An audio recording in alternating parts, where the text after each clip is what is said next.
Hi guys, mayong bunta guys. So ngayon na to guys kay maluto na ng aming nilagang baboy.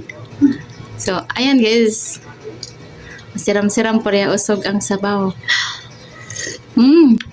Sarap. Sarap.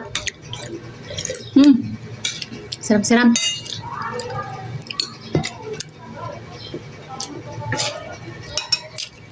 Kain tayo. Ang bell pepper. Favorite ko talaga tong bell pepper, guys.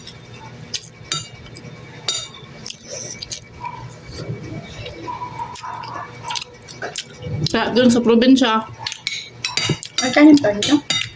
may mga tanim kami nito eh.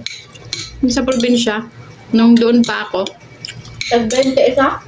tanim kami nito kasi pag bumibili si mama ng ganito, yung mga buto-buto, nahagis lang namin dun sa likod ng ano naman, bahay. Ito tumutubo. May farm kami doon sa bahay namin. Ngayon wala na.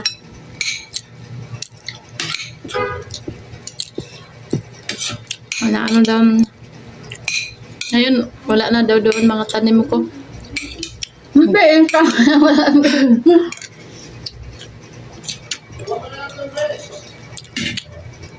Sabi ng lola ko, yung mga malunggay na namin daw doon, hindi naman daw sila lagi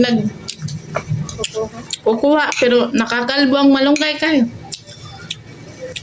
Nakuha ng kapitbahay namin. May bago kasi daw kaming kapitbahay doon na bagong lipat ba. Yun daw yung hari-hari doon sa barangay namin. Oo. Nangunguha ng mga kahit iba naming kapitbahay nagagalit doon. Ay,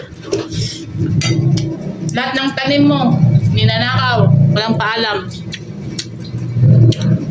Okay lang naman manghingi guys. Kadi man kami madamot. Ang ayaw lang namin kayo nangunguha ng hindi nagpapaalam. Yung sitaw namin kinukuha. Yung nagpapalam. Yung kalabasa namin, kinukuha. Dapat pala dito sakto lang.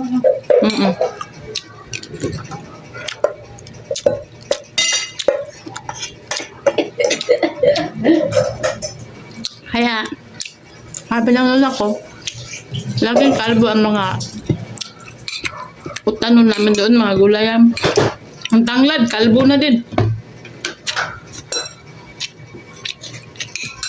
Tapos,